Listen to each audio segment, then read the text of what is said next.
Hammaga assalomu alaykum o'rtoqlar. Xo'p, bugun hafta zo'r boshlandi. Nima haqida aytib bermoqchiman? Och.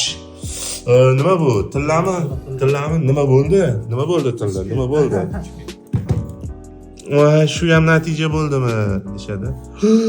Bu ham natija bo'ldimi? Xo'p, va video va shu bu narsa haqida emas edi. Ko'pchilik aytadi, 3 oyda natijaga chiqara olmaysizlar, nima karkar qilyapsizlar? Biz onamdan qornimizdan trader bo'lib tug'ilganmiz.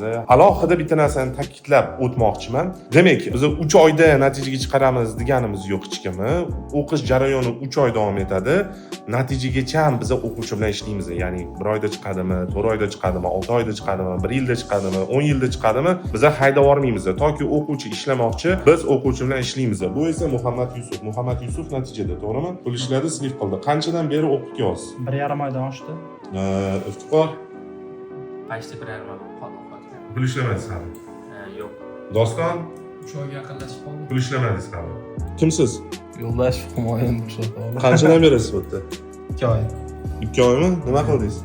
Prof imtihondan o'tib qo'ydim. Birinchisidan 8 oydan 4 kun. Nima bro? Ha? Nima bro? Pandit next.